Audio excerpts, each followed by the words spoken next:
보시겠습니다. 말씀은 로마서 3장 19절에서 22절입니다. 주보하고 달라요. 오늘은 다 찾아보셔야 돼요. 자, 로마서 3장 19절에서 22절입니다. 어저께 갑자기 원로 목사님께서 아이고야 내가 죽겠다 오셔갖고 다 찾으셨나요? 자, 우리 한 절씩 봉독하시겠습니다. 우리가 알거니와 물은 율법을 말하는 바는 율법 아래에 있는 자들에게 말하는 것이니 이는 모든 입을 막고 온 세상으로 하나님의 심판 아래에 있게 하려 함이라.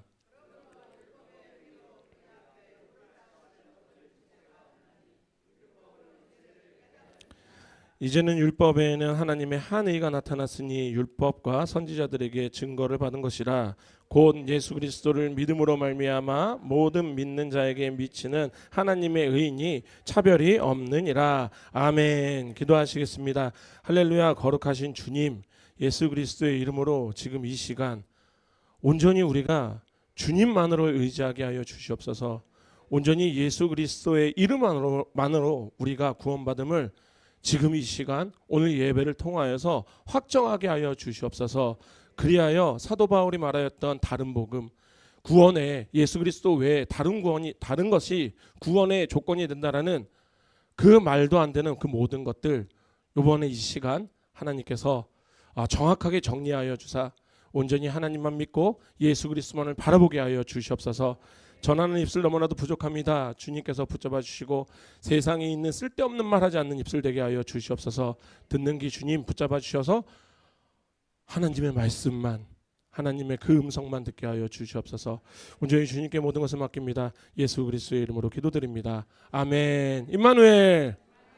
먼저 또 그리스도의 몸된 교회와 지체를 이른 아침부터 나와서 섬겨주신 많은 성도님들께 교회를 대표해서 감사의 말씀을 드리겠습니다. 감사합니다.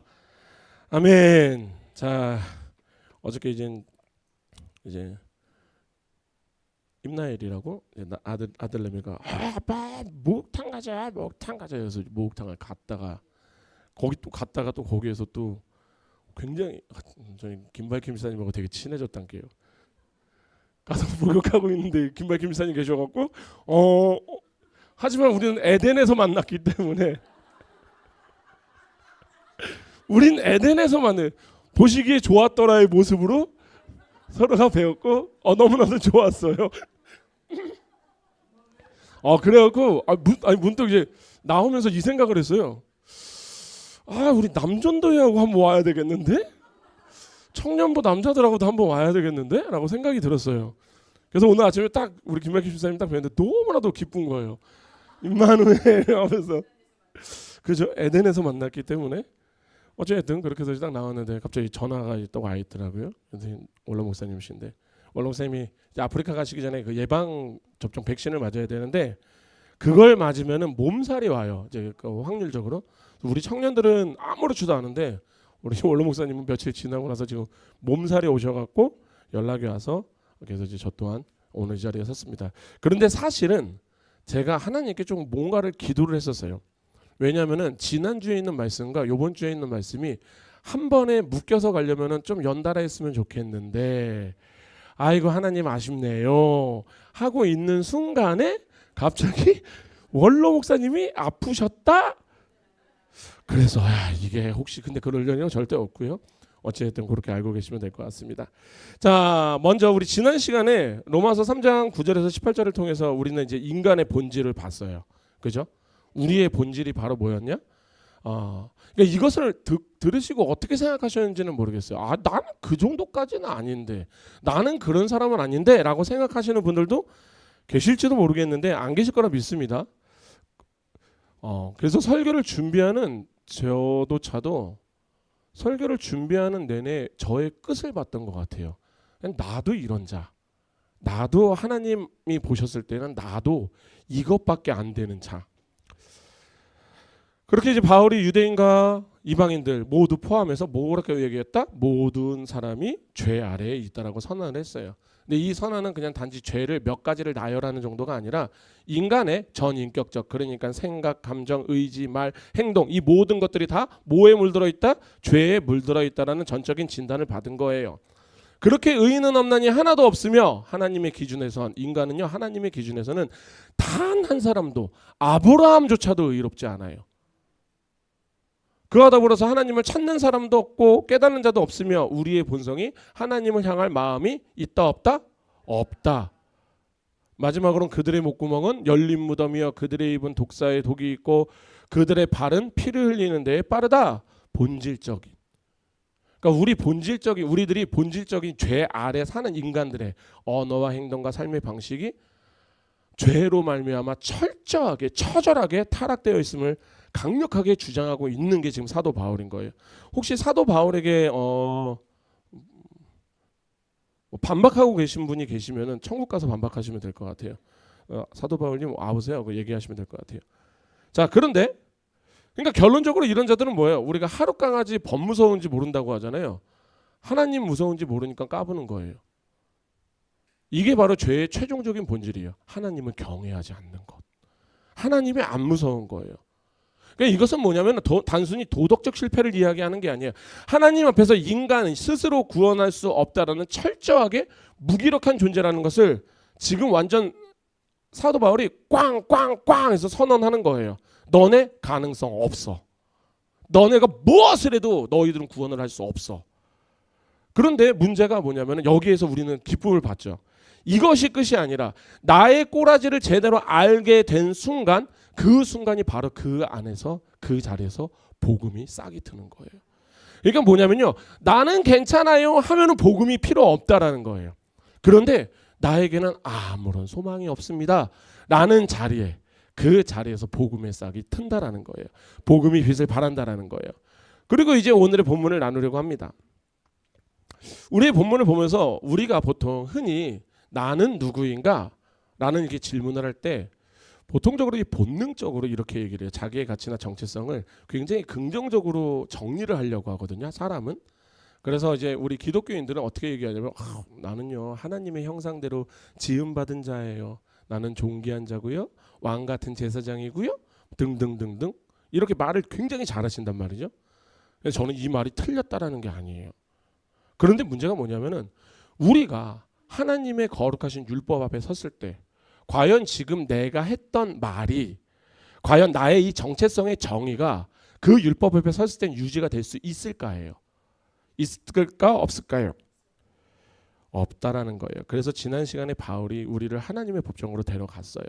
그리고 그 자리에서 너희들이 어떤 존재인지 근데 거기에서 바울은 나는 아니야 너희들만이야가 아니라 나조차도 어떤 존재인지를 낱낱이 밝혀냈고 그래서 우리가 검사가 있잖아요. 검사가 마치 죄인에게 구형하기 전에 그 죄를 재판관 앞에서 막 나열을 하잖아요. 이 사람은 이랬고 이 사람은 이랬고 그래서 형량 무기징역을 때립니다. 꽝꽝꽝 하면 이제 재판관이 듣고 그래? 막 얘기하는 건데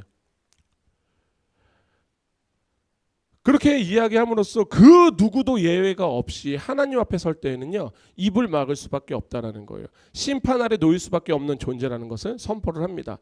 그리고 이 선언이 바로 19절이에요. 다 같이 한 목소리로 봉독하시겠습니다. 우리가 알거니와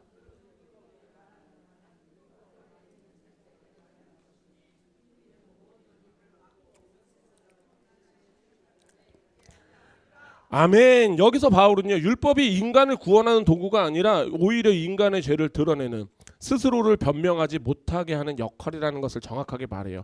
즉 뭐다? 율법 앞에 있는 사람들은요 입을 다물 수밖에 없는 거예요. 왜? 그렇게 자신이 죄인임을 인정할 수밖에 없는 자리에 선다라는 거. 그런데 너무나도 감사한 거는 그때 비로소 그 자리에서 복음이 시작이 되는 거예요. 왜? 이때가 되면 우리는 나에게 가능성이 있다 없다라는 것을 알아요. 없다라는 것을 알죠. 내가 무엇을 해도 내가 하나님 앞에 나아갈 수 없다라는 것을 아는 시점이 되는 거예요. 가망이 없다라는 게 뭐예요? 0%예요. 0%. 이거 돈 아니에요. 0%. 이게 이렇게 다 0%. 깜짝 놀랐네. 0%라는 거예요. 0%예요. 그러니까 내 스스로 무언가를 해서 율법을 겁나게 열심히 지킨다고 해도요. 지킬 수도 없지만 일단 그럼에도 뭔가를 그렇게 머리 터지게 돼요. 스스로 구원을 이룰 수 있다 없다? 없다.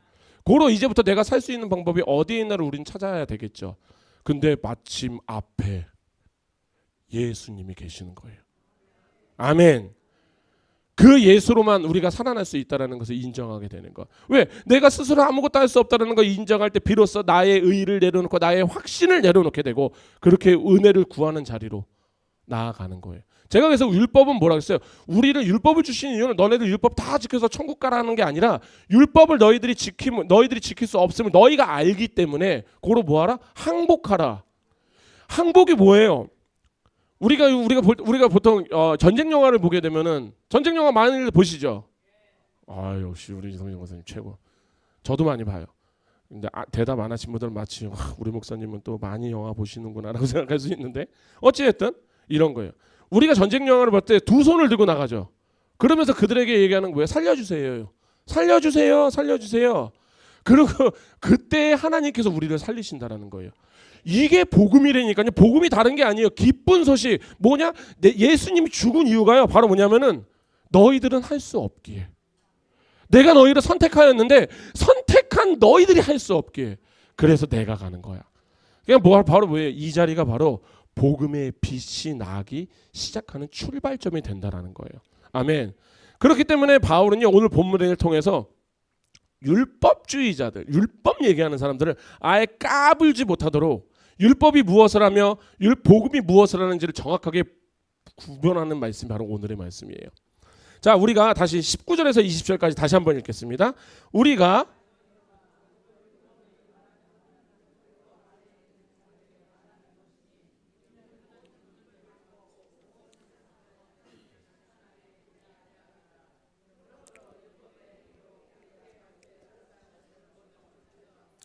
율법으로는 죄들을 깨달음이라. 아멘. 지금 19절에서 바울은 선언합니다. 이는 모든 입을 막고, 여기서 입을 막다라는 것은요 단순히 침묵을 시켰다라는 게 아니에요. 이게 뭐냐면은 더 이상 항변할 수 없게 만들다예요. 판결 앞에서 절대적으로 무기력한 상태를 만드는 거예요. 그러니까 이 말은 하나님의 율법은요, 하나님이 우리에게 주신 율법은요, 우리의 도덕성, 종교성, 의로움에 대한 주장과 자기의 그 자랑을 철저하게 부러뜨려 놓는, 꺾어버리는 자리라는 거예요. 그러니까 우리에게 율법을 주신 이유가 뭐예요? 이 율법은 마치 재판장이 최종 증거를 할 때, 우리가 영화에서 보면은, 저 영화 얘기를 영화를 그렇게 많이 보는 사람은 아니에요. 영화 예를 들기가 편해서 그래요. 우리 영화에서 보면은 막 죄인이 아니요 저는 안 그랬고요 이랬고요 저는 막 항변하다 갑자기 검사가 여기 결정적 증거가 있습니다 하고 뚜둔 내려놓으면 갑자기 이제 막 눈이 막 흔들리고 막 손이 보들보들 떨리고 막 식은땀이 막 나고 막 그러잖아요. 그러면서 아니 그게 하면서 말도 못하게. 지금 그 얘기예요. 율법이 바로 그 역할을 한다는 거예요. 너희의 입을 다물게 할 거라고. 너희들 까불 거거든. 왜냐하면은 이거예요. 우리는 항상 하나님께 변명하기가 바빠요. 그죠? 핑계 없는 무덤이 없어요. 어디를 가도요 다 핑계가 있어요. 그런데 왜 변명은 또 왜 할까요? 우리 변명하는 이유가 뭔지 아세요? 지 살려고. 그거밖에 없어요. 변명을 왜 해요? 그냥 나는 어떻게든 죄인이 아니면 어필하기, 그게 변명이잖아요. 그렇지 않아요? 근데 이 짓을 언제서부터 해요? 창세기 3장에서부터. 원죄가 들어와서 바로 하는 짓이 바로 이거예요. 죄가 들어오니까. 그래서 3장 12절에서 아담이 아주 말도 안 되는 소리를 해요. 창세기 3장 12절로 한번 가볼게요. 이것은 제가 만약에 하나님이었으면 아담은 그날로 죽었어요. 제가 하나님이었으면 너는 끝났구나 라고 했을 것 같아요. 12절입니다. 찾으셨나요? 한 목소리로 봉독하시겠습니다. 아담이 이르되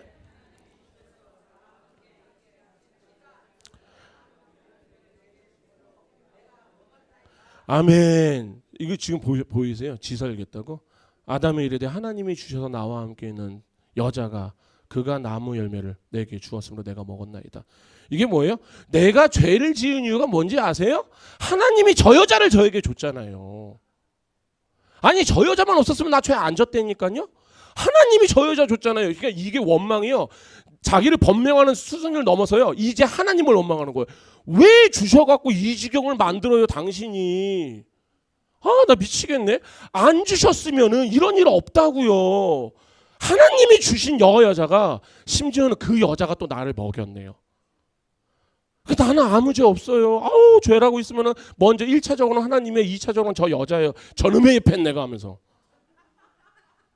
여기서 예편내 하시면 안 돼. 그 얘기를 하고 있는 거예요. 그러니까 제가 아까 얘기했잖아요. 제가 만약에 하나님이었으면 그날 아담은 죽었어요. 네가 감히 나를? 근데 사실 이게 바로 우리잖아요. 제가 여기 계신 분들 제가 장담한다니까요. 죄를 지었어요. 그래서 왜 지으셨어요? 얘기하면요. 변명이 없는 사람이에요. 다 변명이 나와요. 단 한 명도 거기서 아이고 주여 죄송합니다. 회개했습니다. 그 말 안 나와요. 제가 죄를 지었던 이유는요. 그래서 그랬고요. 저래서 그랬고요. 그래서 하나님이요. 우리에게 이 율법을 주신 이유가 바로 이거예요. 우리를요. 하나님의 법정 앞에서 딱 세워서 자기의 어떤 의도도 변명하지 못하도록 우리의 입을 닫아 버리신다고요. 정죄 아래 두는 역할로서 주는 게 바로 율법이라는 거예요. 그리고 20절에 이렇게 이야기합니다. 그러므로 율법의 행위로는 그의 앞에서 의롭다 하심을 얻을 육체가 없나니 율법으로는 죄를 깨닫음이라. 아멘. 이 말씀은 이것저것 붙일 것 없이 매우 분명하게 얘기하는 거예요. 율법을 행하는 것은요. 행하는 것으로는 아무도 하나님 앞에서 의롭다 하심을 받을 수 있다 없다? 없다. 왜? 율법은 구원의 길이 아니다. 뭐다? 죄를 알게 하기 위한 도구일 뿐이다. 아멘. 그러니까 우리가 율법을 생각하면 딱 이 생각을 하면 돼요. 율법은 죄를 깨달음이나 이 생각을 할 때 이 생각이 가장 쉬워요. 율법은요. 거울이라고 생각하시면 돼요. 거울.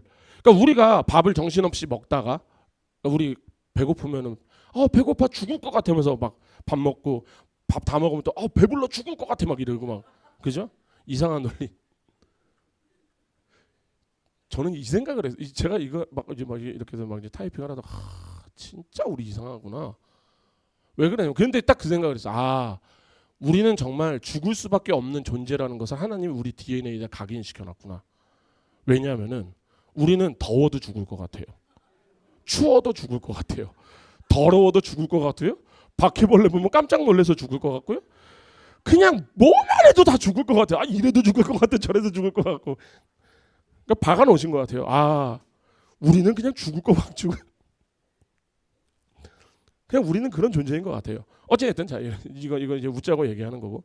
자 우리가 지금 배고파 죽을 것 같아서 밥을 막 정신없이 먹다가 이젠 다 먹고 나서 배 두둥겨서 배불러서 또 죽을 것 같아서 잘 먹었다고 거울을 딱 봤더니 막 어메 입가에 난리가 났네. 이빨을 봤더니 어메 막 이게 이빨에 막 다 고춧가루 껴 있고 막 2층에 불나 있고 막 1층에 막 난리가 났어요. 자 봐요. 그럼 이렇게 해서 거울은 우리의 더러움을 보여줬죠. 근데 거울에서 갑자기 손이 나와서 우리 입을 닦아주진 않죠. 우리의 이빨을 씻어주진 않죠. 그러니까 바로 이거예요. 거울은요 우리를 씻어주는 역할을 하는 게 아니라 우리의 죄를 보여주는 역할을 한다는 거예요. 이제 이해가 팍 되시죠. 고로 우리가 이쑤시개로 2층에 불난 거를 끌려고 아니면 티슈로 입을 닦아야 되는 것은 우리가 해야 되는 것. 근데 우리가 한다는 것은 이것 또한 하나님께서 죄를 씻어 주시는 것. 아멘.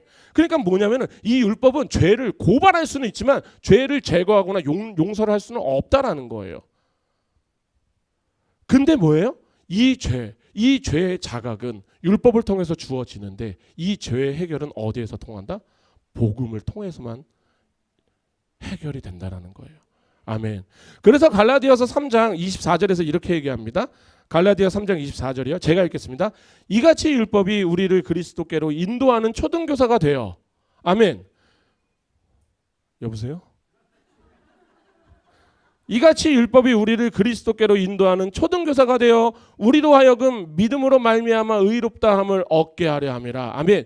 그러니까 율법은요 우리를 정죄하지만 그렇다고 해서 거기서 끝나는 게 아니에요. 거기서 끝나는 게 아니고 뭐냐면은 하나님께서 우리에게 율법을 주신 이유라고 해서 이렇게 말씀을 드렸죠. 아까 항복하라. 뭐다? 이 율법은요 예수 그리스도가 아니면 안 된다는, 내가 살 수 있는 방법은 오직 예수밖에 없다라는 그 사실을 가르쳐주는 일타 강사라고 하죠. 일타 강사. 겁내게 쪽집게처럼 찍어주는 그 강사들 있잖아요. 율법이 바로 그거라는 거예요. 율법이 지금 일타 강사가 오늘 시험 범위는 딱 하나밖에 없어. 예수 그리스도밖에 없어. 그 얘기를 딱 하고 있는 거야. 그러니까 율법은요 아주 능력이 좋은 선생님인 거예요. 초등교사. 즉 뭐다? 이 율법은요 복음을 향해서 우리는 복음을 향한 절망의 터전을 먼저 마련을 해야지 복음으로 나갈 거 아니에요. 내가 율법 앞에서 내가 절망하지 않으면요, 난 복음으로 나갈 이유가 없어요. 내가 율법을 지키면 되니까. 지금 오늘 바울이 말하는 본문의 핵심이 바로 이거예요. 인간의 의로움으로는 아무도 하나님 앞에 설 수 없고 오직 죄를 깨달는 데만, 그렇게 죄를 깨달았을 때 그때에 비로소 은혜가 은혜로 온다라는 거예요. 그때에 비로소 예수가 구주로 온다라는 거예요. 그런데 지금도 많은 곳에서 이 율법을 잘못 생각해서 마치 하나님이 하지 말라는 것을 안 하면 될 것 같고 하라는 것을 하면 될 것 같고, 그렇게 했을 때 우리는 지옥 가고 천국 가는 거서 매일 오늘은 지옥 갈 것 같고 내일은 천국 갈 것 같고. 제가 어떤 분이 저한테 이제 이런 얘기를 하시더라고요. 제가 이렇게 해서 이야기를 하면은 가끔가다 목사님 저희가 듣다 보면은 그냥 좀 땡자땡자 그냥 하나님께 맡기고 그냥 우리는 그냥 있으면 될 것 같다라는 뭐 이런 얘기를 하시는 분이 예전에 계셨어요. 지금 이제 우리 교회가 아니고 다른 교회에서, 다른 곳에서. 그래서 옥교면인지 우리는 아무것도 안 할 것 같아요. 왜? 하나님의 은혜만 있으면 뭐 된다니까. 그럼 우리는 아무것도 안 해. 그러니까 반대로 볼게요. 만약에 우리가 진짜로 하나님을 믿는다면, 믿음이 뭐예요? 우리는 하나님을 믿는다라는 게, 저기 세상에서는 너 하나님 믿어 하면 제가 뭐라 그랬어요? 존재의 여부를 믿느냐고 그랬잖아요. 그래서 너 하나님이 있다고 믿어? 그래서 교회 가는 거야? 그래서 어떤 사람 너 교회도 믿어? 교회는 왜 믿어 도대체? 아무튼 그런데 우리는 여기에서는 이제 우리가 하나님의 존재의 여부를 논하는 자리는 아닐 것 같아요. 그죠? 그럼 우리에게 믿음은 뭐예요? 너 하나님을 믿어? 하나님을 신뢰해? 그거죠. 너 하나님을 신뢰해? 우리끼리는 지금 그 얘기가 맞는 거라니까요. 우리의 믿음은 바로 이건데, 그냥 우리가 만약에 진짜 그분을 확신을 해요. 그분이 당연히 있다는 것을 있다는 것은 100% 믿어야 되는 거고, 근데 더 나아가서 이제 그분이 하시는 모든 일이 다 선하심을 우리는 믿어요. 신뢰해요. 아멘. 그러면은 우리가 하나님이 하지 말라는 것을 하려고 할까요? 안 하려고 할까요? 물론 우리의 죄성은 너무나도 부족을 해서 우리는 그걸 하려고 할 거예요. 우리의 죄성은. 그런데 내 안에 계신 성령님이 슈퍼파워를 갖고 계세요. 못하게 하세요. 그런데도 불구하고 우리 또한도 내 안에 죄성이 또 슈퍼파워를 갖고 있어요. 그래서 그것을 무시하고 또 막 하려고 한단 말이에요. 근데 뭐예요? 그렇게 우리는 오늘은 비록 넘어졌지만 내일 벌떡 일어나서 또 하나님께로 갈 수 있는. 아멘. 근데 봐요. 재미난 거예요. 아니 우리가 TV에서 만약에 새벽에 약수터에서 약수터가 그 큰 나무 보면 이제 어르신들 가서 등 뜨고 계시잖아요. 만약에 그거에서 만약에 수명이 10년이 연장된다고 TV에서 나왔다면 어떻게 될 것 같아요? 장담해요. 약수터 매어 터져요. 저기 죄송한데 언제까지 치실 겁니까? 저 다음에서 줄을 걸려 그 한 나무에서. 똑같은 거예요. 그러니까 내가 하나님을 진짜 신뢰하면요, 그분이 그러니까 또 이런 거 있잖아요. 만약에 우리가 지금 이제 여기 계신 분들 탄고기 안 드시죠? 왜? 암 걸리니까. 그죠? 암 걸릴 확률이 올라간다고 하니까. 이거 되게 유명한 의사가 나와서 설명을 한 거예요. 그러니까 우리가 어느 순간부터가 탄고기 먹으면 그거 먹지 마, 암 걸려. 하면서 다 잘라내고 먹잖아요. 그렇지 않아요? 뭐 아닌 것 같이 얘기해. 다 아는데.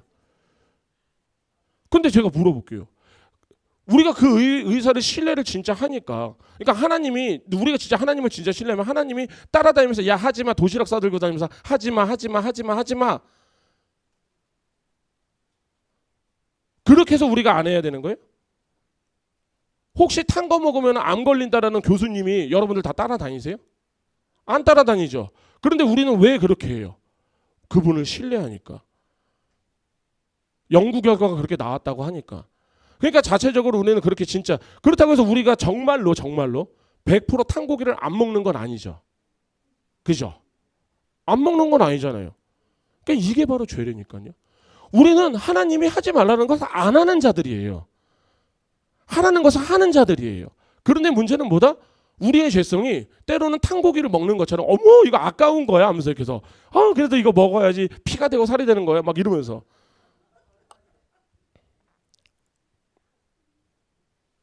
하나님을 신뢰하기, 물론 우리의 죄성은 탄고기를 먹으려고 계속하지만, 죄를 지으려고 계속하지만, 그런데 우리 안에 계신 하나님은 못하게 하실 거고 할 것을 하게 하실 거고.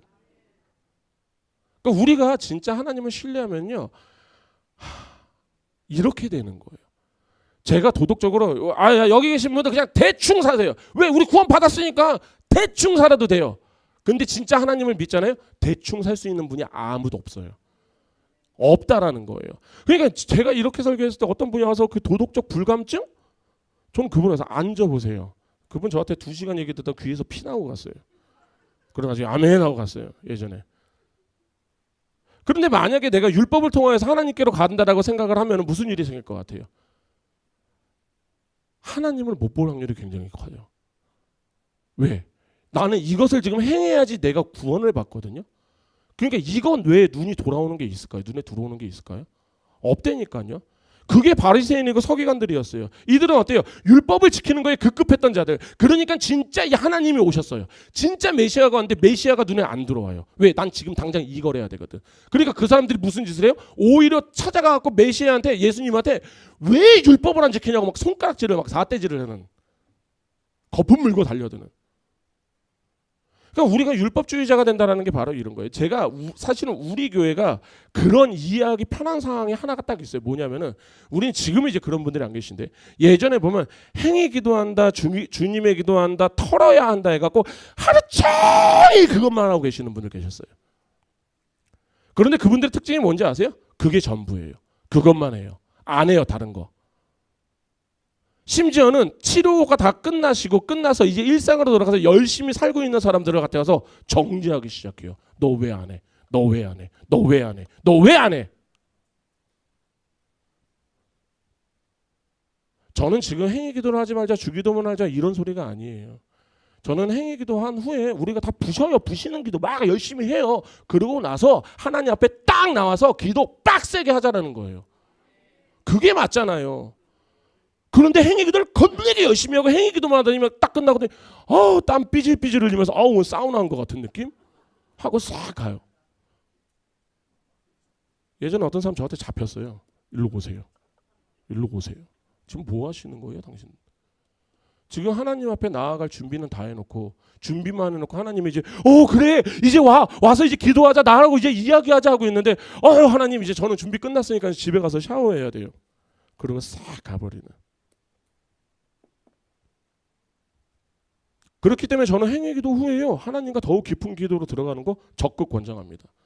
그런데 행위 기도만 하는 거요? 저는 완전 반대예요. 이건 원로 목사님도 똑같은 이야기예요.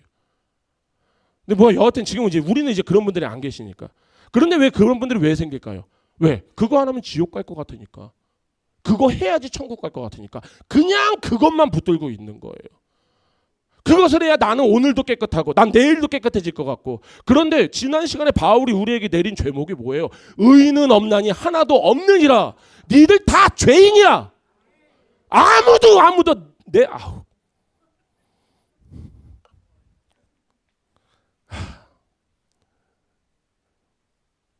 그렇기 때문에 오히려 이렇게 율법주의에 매몰이 되면요, 하나님 앞에 나아가는 것을 더욱더 막는 것이 돼요.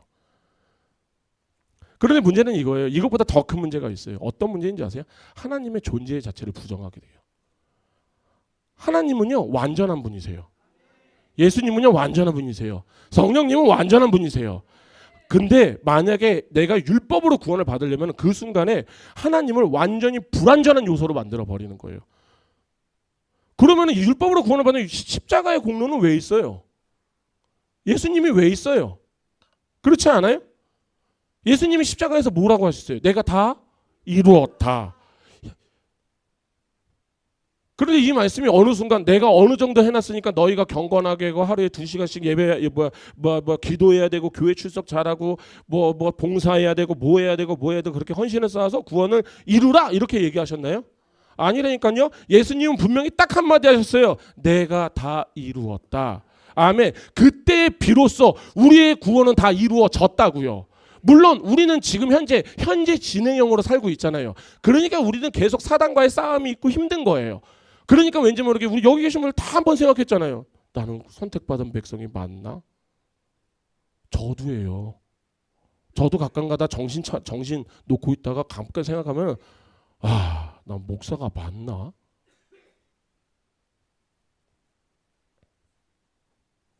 그래서 우리가 고민도 되고 자책도 하고 등등 이상한 짓을 하지만, 그런데 하나님은요 예수 그리스도의 피로 우리의 모든 죄를 용서하셨다고 하셨기에 우리는 여기에 계신 모든 분들은 더 이상 정죄함이 없다라는 거예요.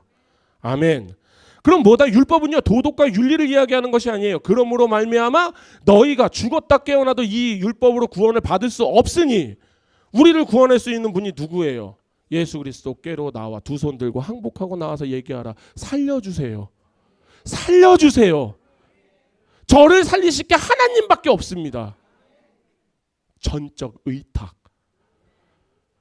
그렇게 우리가 율법이요 우리를 침묵해 할 때 우리는 그 자리에서 하나님의 음성을 들어요. 이 음성은 야 임누린 까불지 마. 네가 뭘 한다고 해서 이 새끼 내가 널 때려. 이런 음성, 직접적인 음성이 될 수 있으면 좋겠지만 그런데 솔직히 보통 하나님은요 말씀을 통해서 우리의 죄성을 드러내시고 가능성이 없다를 나타내세요. 우리 지난 시간에 들었잖아요. 우리 가능성 있어요? 여기 계신 분들 가능성 0.0001%라도 있으신 분 손 들어보세요. 없어요. 우리는 지난 시간에 말씀을 통하여서 우리는 가능성이 없는 존재라는 것을 하나님의 말씀 음성으로 들었어요. 고로 우리가 살 수 있는 방법이 뭐예요? 예수께로 나아가자. 아멘. 그렇게 우리가 율법으로 인해서 무너진단 말이에요. 왜? 이 율법은 내가 가망 없는 삶을 밝혀내는 거니까. 그렇게 밝혀졌을 때 우리가 내 잘난 맛에 살던 우리였는데 내가 쓰레기라니 두둥 하고 무너지는 거예요.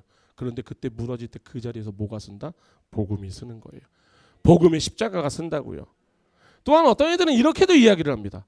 예수님이 율법을 완성하셨으니까 이제 율법을 지킬 필요가 없어요. 이런 식으로 말씀하시는 분들이 계세요. 근데 바울이 지금 뭐라고 하냐면 이 율법은요 지금도 우리에게 우리의 죄를 깨닫게 해주시는 거울로서 작용을 한다는 거 이야기를 하고 있는 거예요.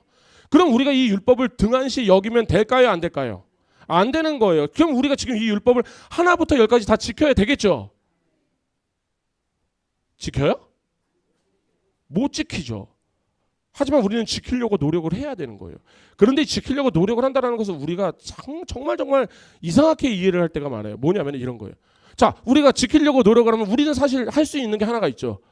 번제할 수 있어요. 1년에 한 번씩 우리 여기 앞에서 소 한 마리 한번 잡아볼까요? 왜? 이거는 우리가 할 수 있는 범위 내잖아요. 그렇지 않아요? 그럼 이거 해야 될까요? 어떻게 할까요? 할까요 말까요? 뭐 하면 여기서 소 잡아보신 분, 혹시 양 잡아보신 분 없으시죠? 전 지금 김윤선 집사님이 머리를 이렇게 할 때 딱 손을 들었고 양을 잡아보셨나? 라고 생각을 했네. 제가 예전에 군대에 있을 때 2등병 때 닭을 잡으라고 저한테 시키더라고요. 너무 무서워서 닭에다가 돌을 묶어갖고 물에다 이렇게 던져놨어요.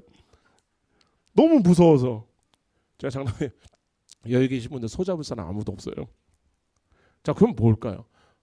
뭐 아사셀의 염소 만들어갖고 광야로 보내요. 광야 없으니까 우리 김해 평화 가서 한 번씩 보낼까요? 이게 뭐냐면 우리가 율법을 지키려고 한다는 게 뭐냐면요. 율법 안에는 속속히 무엇이 숨어 있냐면은 예수 그리스도가 숨어 있어요. 히브리서 10장 1절로 가볼게요. 히브리서 10장 1절.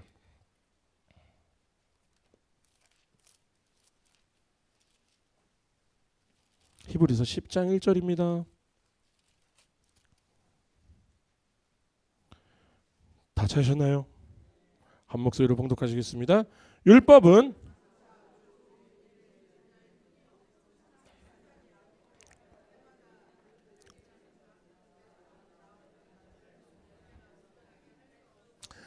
아멘. 율법은 장차 올 좋은 일의 그림자일 뿐 참 형상이 아니므로. 아멘. 참 형상이 뭐예요? 예수 그리스도잖아요. 그런데 예수 그리스도는 아니에요. 근데 율법은 뭐다? 그림자다. 그래서 우리가요 이 율법이라는 그림자에서 예수를 발견할 때 우리가 사는 거예요. 소 잡고 양 잡고 번제 드리고 화목제 드리고 이런 거 하자라는 게 아니에요. 그런 거 하라는 것도 아니고요. 그것에 대한 의미를 알고요. 그 의미대로 예배를 드리라는 거예요. 제가 맥추절 설교를 했을 때 참 많은 분들이 저에게 와서 맥추절에 그런 의미가 있는지 몰랐습니다 라고 얘기를 하셨어요. 그런데 결국 맥추절은 뭐예요? 초실절의 첫 열매이신 예수 그리스도로 인하여서 이제 그 추수할 곡식들 우리를 추수하시겠다라는 거잖아요. 그렇게 해서 성령을 보내주셔서 그날이 오순절이 되었잖아요. 아멘. 우리를 그렇게 추수하려고. 그럼 우리가 맥추절을 지낼 때 어떤 마음으로 지내요? 이것이 율법이니까 지내야 돼요? 절기니까 지내야 돼요? 아니요. 예수 그리스도께 감사하는 마음으로 우리가 나아가야 되는 거예요. 이분이 아니었으면 우리가 없거든요. 그때 우리에게 나오는 게 뭘까요? 바로 우리가 나오는 건 딱 하나밖에 없어요. 하나님 앞에서 아무 말도 할 수 없는 존재라는 거 깨닫게 되고, 그렇게 되면 어떻게 돼요? 우리가 회개의 길로 들어가겠죠. 뭐다?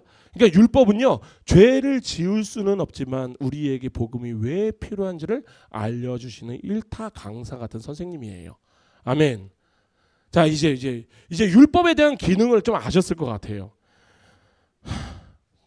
자, 그러면은 이제 우리가 율법의 기능을 봤어요. 그럼 이제 율법은 죄를 자각하게 하는 것이고 하나님의 그러니까 죄를 자각하게 하는 하나님의 거울이며, 그 앞에선 인간의 입을 막고 자신이 의롭지 않음을 인정할 수밖에 없게 만드는 자리.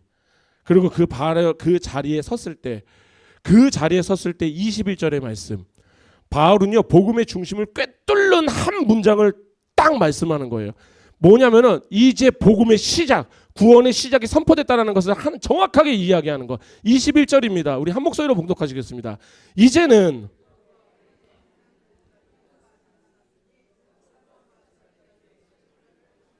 아멘. 저는 이 구절을 읽을 때 너무나도 감사했어요.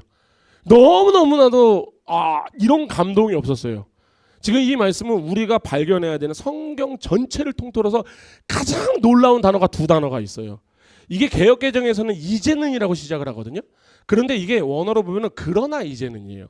그리고 더 나아가서 새 번역이나 킹제임스 버전을 보면 거기에서도 그러나 이제로 시작을 해요. 그래서 저도 그렇게 봐요. 그러니까 그러나 이제 이 말씀은요, 단순한 시간의 흐름을 이야기하는 게 아니에요. 이게 바로 뭐냐면 구속의 전환을 이야기하는 거예요. 절망 속에서 드러난 하나님의 은혜에 대한 선포인 거예요. 우리 인간은 모두 죄 아래에 있고 율법은 그 누구도 의롭게 하지 못합니다. 모든 입을 막고 심판 안에 우리 그렇게 놓였지만, 그러나 이제 하나님이 개입하신대요. 그러나 이제 예수님이 개입하신대요. 그러나 이제 성령님이 개입하신다라는 거예요. 그러니까 이 말씀은 우리의 절망의 그 막다른 길목에서 우리가 어떻게 해야 될지 모를 때, 그때 만세전에 계획하신 하나님의 구속사가, 하나님의 그 길이 우리 앞에서 여신다라는 거예요. 그것이 율법이 아닌 오직 하나님의 은혜에 근거한 의로 말미암아. 아멘. 그리고 나오는 말씀이 바로 율법 외에 나타난 하나님의 한 의. 아멘. 이 의는 율법과 전혀 다른 방식으로 나타나는 의예요. 그런데 동시에 율법과 대립한다 안 한다. 안 한다. 그 다음 얘기하죠. 율법과 선지자들에게 증거를 받은 것이라. 아멘. 이게 그림자라고요. 그러니까 이게 무슨 말이에요? 이것은 그러니까 율법에 나타난 하나님의 한 의, 이거는 신약 시대에 갑작스럽게 나온 예수님을 갑자기 메시아로 만들기 위한 그 작업이 아니라고요. 이 이야기는 이미 구약 전체에서 예고가 되었고요. 기다려온 그 하나님의 구원 계획이 실행을 하겠다라는 거예요. 창세기 3장에 있었던 여자의 후손으로 오실 그 구속자, 이사야서 53장에 있는 고난받을 여호와의 종, 예레미야서 31장에 있는 새 언약을 말씀하신 그 하나님, 이 모든 구약의 예언이 지금 예수 그리스도로 말미암아 성취가 되겠다라는 바울의 선포인 거예요. 그래서 율법이 바로 예수 그리스도의 그림자라고 하는 거예요. 그리고 22절에 말씀하십니다. 곧 예수 그리스도를 믿음으로 말미암아 모든 믿는 자에게 미치는 하나님의 의인이. 아멘. 이제 바울은 명확하게 이야기합니다. 어떤 토도 달지 못하게 아주 명확하게 얘기합니다. 하나님의 의인은 단지 객관적 존재가 아니라는 거예요. 믿는 자에게 미치는, 미쳤다라는 게 아니에요. 미쳤다라는 게 아니라 미쳤다라는 거, 나도 미치다라는 것은 적용되었다, 영향을 끼쳤다라는, 뭐가? 구속의 은혜가. 그리고 그 의는 예수 그리스도를 믿는 자에게만 전가가 된다. 아멘. 그러니까 이 의는요, 내가 이룬 의가 아니에요. 예수님의 의가 나에게 전가된 것이에요. 이 의는요, 내가 만든 의가 아니에요. 하나님께서 주신 외부에서 의를 받는 거예요. 이것을 우리가 신학적 용어로 뭐라고 하냐면 칭의라고 해요. 그렇게 빌립보서 3장 9절에서 이렇게 이야기합니다. 내가 가진 의는 율법에서 난 것이 아니요 오직 그리스도를 믿음으로 말미암는 것이니 곧 믿음으로 하나님께로부터 난 의라. 아멘. 그리고 우리 본문에 있는 후반절 이렇게 나오죠. 모든 믿는 자에게 미치는 하나님의 의인이 차별이 없느니라. 아멘. 이 구절 당시 유대인들의 가장 그 병적인 하나의 그 우리만 구원을 받아, 나만 선택받았고. 그런데 이 말씀은요, 이제 유대인과 이방인 사이의 모든 차별의 벽이 다 무너졌다라는 거예요. 복음은 이제 단지 유대인의 것만이 아니라 모든 인종과 문화와 지위와 성별을 초월한 하나님의 보편적 구원을 선언하는 거예요. 그러니까 뭐냐면 유대인이든지 헬라인이든지 도덕적으로 불경건하든지 지식인이든지 무식하든지 복음은 단 하나의 조건을 요구합니다. 어떤 조건? 예수 그리스도로 말미암아. 아멘.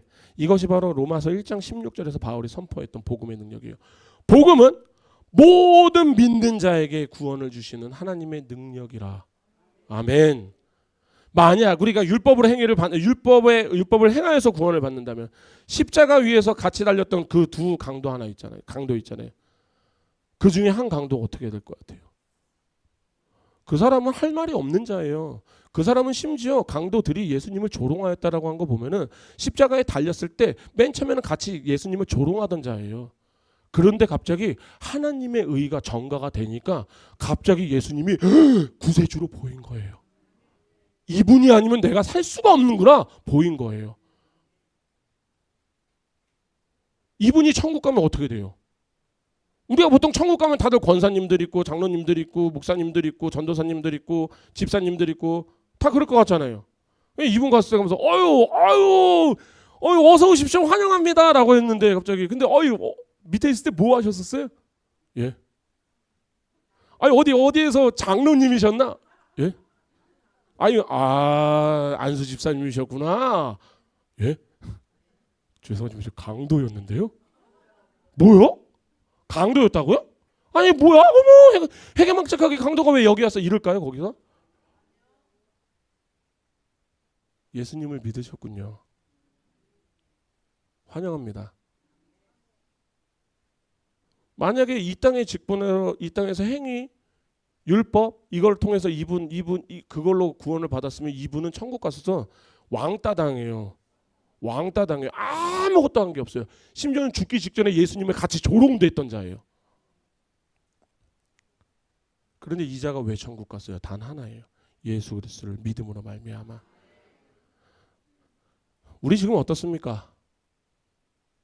우리 성도님도 지금 어디에 서 있습니까? 아직도 율법 앞에서 나를 변명하고 있는 것은 아닙니까? 아니면은 그 율법 앞에 섰더니 우리가 할 말이 없는 거예요. 그래서 하나님의 은혜를 기다리고 계십니까? 오늘 하나님은요 우리 성도들에게 말씀하시는 게 이거예요. 그러나 이제 이 말은 과거의 죄가 끝났음을 알리는 선언이자 이제부터 내가 너희와 함께 일하겠다라는 거예요. 이제 우리 성도님들의 모든 것 하나하나 하나님이 다 간섭하시겠다라는 거예요. 아멘. 이렇게 아멘 잘하시는데 아까 최충만 집사님이 바울의 삶을 본받아 얘기하니까 아무도 아멘 안 해주시더라고. 부담스러웠겠지 거기서. 이 바울까지는 뒤에서 저는 아멘 했다가 왜 아무도 아멘 안 하시지? 바울의 삶을 본받는다라고 하면은 그런 삶이 어디 있습니까? 축복받은 삶인데 얼마나 축복을 받았으면은 감옥에 있는데도 다른 이들에게 편지를 써요. 기뻐하라. 제발 기뻐하라. 세상 사람들이 보면 네가 뭘 기뻐해? 네는 감옥에 있는 애가. 근데 그분은 기쁜 거예요. 얼마나 축복이에요. 그래서 오늘 최충만 집사님이 바울의 삶을 본받게 하시고 따라가게 하시니까 왜 아무도 아멘 하셔야 돼. 제가 안 듣고 있는 거 같죠? 저 다 듣고 있어요 제가. 그러나 이제 하나님이 우리 성도님들 한 사람 한 사람 간섭 다 하시겠대요. 그렇다면 우리가 해야 될 일은 뭐예요? 단 하나죠. 이제 믿음으로 그 복음 잡는 거예요. 내 행위를 자랑하지 않고요. 내 공로를 계산하지 않고요. 오직 예수 그리스도의 피와 의로 하나님 앞에 담대히 서는 거예요. 아멘. 자 이제 말씀을 정리하겠습니다.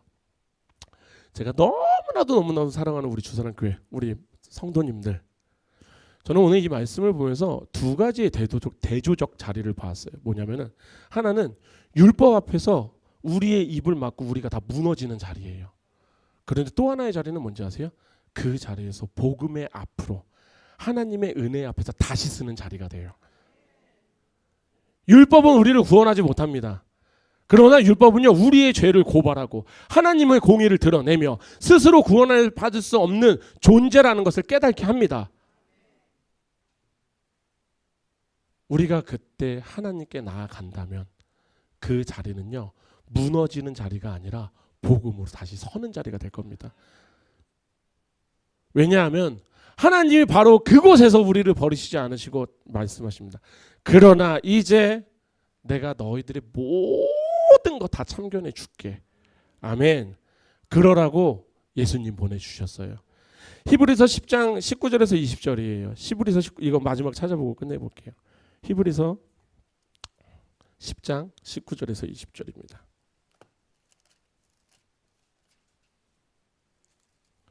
히브리서 10장 19절에서 20절 다 찾으셨나요?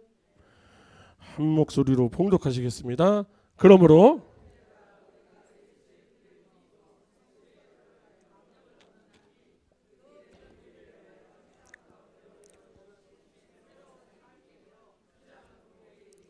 아멘. 휘장은 그의 육체래요. 마태복음 27장 51절에 뭐라고 나와요? 이에 예수님이 십자가에서 다 박히시고 구름이 꽉꽉꽉 하고 뭐가 성소에 있는 휘장이 어떻게 됐어요? 위에서부터 아래로 쭉 갈라졌어요. 그죠? 아멘.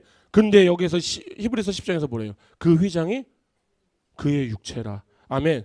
그러나 이제 예수님이요, 이제 그 휘장을 찢고 거룩한 성소인 지성소에서 머물지만 않겠다라는 거예요. 내가 이제 나아간다. 내가 너희와 함께 한다. 너희와 아멘.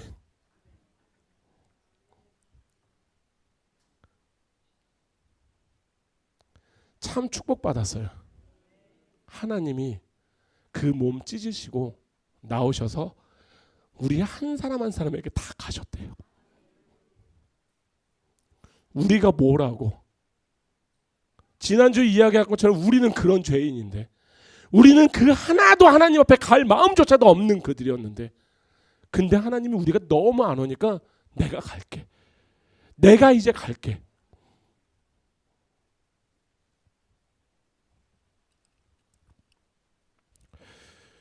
그렇게 이제 예수 그리스도를 믿음으로 말미암아 우리에게 미치는 하나님의 의, 이 의가 우리에게 전가된 거예요. 우리의 행위로, 공로가 아닌 오직 은혜로만 주어진 선물. 그리고 이 복음은 유대인에게만 아니요, 예수 그리스도를 믿는 모든 이에게. 그럼 이제 우리는 이 방법대로 어떻게 살아야 될까요?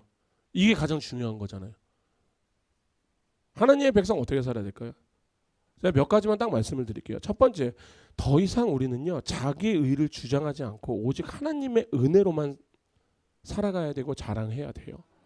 하나님 앞에서요, 내 기도, 내 봉사, 내 충성 이런 건 자랑 아니에요. 오직 예수 그리스도의 피와 의만이 나의 전부임이 고백이 돼야 돼요.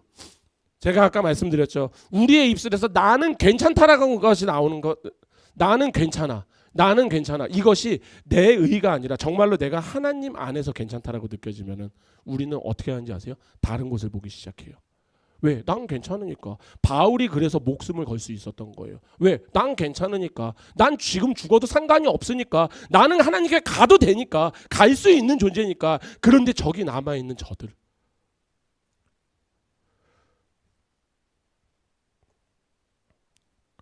두 번째는 우리가 날마다 말씀 앞에서 율법 앞에 서야 돼요. 율법을 지키라는 소리가 아니에요. 뭐 지키면 좋아요. 그런데 그 율법 안에 있는 의미들을 하나하나 깨닫고 나아갈 때 그 안에서 예수 그리스도를 발견할 수 있다는 거예요. 그렇게 예수 그리스도를 발견할 때 어떻게 될 것 같아요? 우리는요, 회개의 자리로 그냥 끌려나갈 수밖에 없어요. 그래서 회개가 우리가 하는 게 아니라니까요. 회개는 하나님이 시키시는 거예요. 하나님의 복음을 통하여서, 말씀을 통하여서 내가 회개의 자리로 하나님이 부르시는 거라고요. 내가 아무리 백날 눈물 콧물 다 짜가면서 주님 주님 하나님이 시키시는 회개는 전혀 다른 얘기예요. 자, 세 번째로는 이겁니다. 우리는 복음의 은혜를 받은 자로서 이제 이 은혜 전해야 돼요. 그러나 이제가 우리 교회만 있어야 되는 게 안 된다고요. 그러나 이제는 이 선언은 이제 죄 가운데 있는 이 세상에 아직 하나님을 믿지 않는 자들에게 같이 임해야 되는 거예요. 그렇기 때문에 우리의 삶이 복음의 편지가 되어야 되는 거고, 우리의 말과 행동이 복음의 향기가 되어야 되는 거예요. 그리고 네 번째, 마지막입니다. 마지막으로 당부의 말씀드리는 것은 우리는요, 복음 앞에서 매일 다시 일어나는 인생이에요. 실수하고 넘어질 수 있어요. 괜찮습니다. 때로는 피 터지고 쓰러질 수 있어요. 괜찮아요. 그런데 이것 하나만 기억하세요. 우리가 왜 복음 앞에서 되게 힘든지 아세요? 안 넘어지려고 해서 그래요. 넘어진다라는 게 뭐예요? 내 약함을 본 거잖아요. 그죠? 내 약함을 인정하면 된다니까요. 내가 쓰러졌다는 거, 피 터졌다는 건 뭐예요? 내가 내 죄성으로 해서 뭔가를 했다라는 거잖아요. 다시 한번 말씀, 그리스도인들은 죄를 안 짓는 존재들이 아니에요. 죄를 아는 존재들이지. 그럼 우리가 죄를 알았을 때 우리가 뭐를 해요? 다시 하나님께 나아가는 거예요. 왜? 그분이 우리를 포기하지 않으세요. 그렇기 때문에 우리가 괜찮아요. 정말 예수님 하나님 믿으면서 우리 걸어가다가 믿음 안에서 넘어질 수 있어요. 피 터져도 돼요. 코피 터져도 되고 쌍코피 터져도 되고 안경 부러져도 돼요.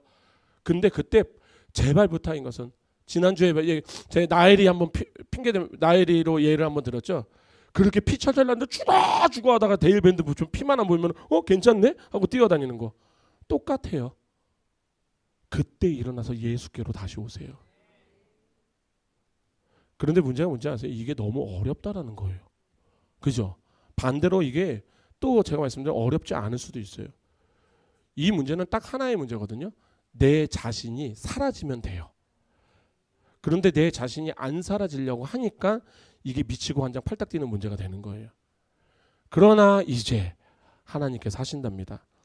지금 하나님이요, 성령의 지우개를 들고 다니실 거예요. 그래서 우리를 막 지우실 거예요. 그때 지워지면 아플까요? 안 아플까요? 아파 죽겠죠. 근데 그 아픔은 잠시예요. 그 아픔이 지나가고 나면 우리는 그 안에서 하나님과 함께 누리는 평안이 내 안에 넘칠 것입니다. 그렇게 하나님께 모든 것을 맡기는 우리 주사랑 교회 되기를 예수님의 이름으로 축원합니다. 기도하시겠습니다.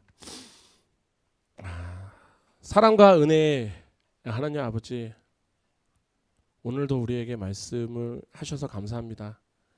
율법 앞에서 우리의 입을 닫히고 아무도 의롭지 않으며 하나님을 두려워하지 않는 우리임을 고백하게 하여 주심에 감사를 드립니다. 그러나 그 자리에서 이제 복음이 시작됨을 믿습니다. 예수 그리스도의 의가 우리에게 전가된 줄을 믿습니다. 내가 이룬 것이 아니라 주께서 이루신 은혜의 구원임을 믿습니다. 그렇게 우리 주 안에서 담대히 살아갈 수 있도록 성령님 도와주시옵소서. 우리의 삶이 날마다 복음에 증거하는 삶이 되게 하여 주시옵시고, 내가 죄인임을 잊지 않게 하여 주시고, 동시에 하나님의 자녀라는 신분 또한 잊지 않게 하여 주시옵소서. 율법으로 죄를 깨달 때 복음으로 생명을 누리는 우리 주사랑교회 하나님의 백성 되게 하여 주시옵소서. 모든 것 주님께 맡깁니다. 예수 그리스도의 이름으로 기도드립니다. 아멘.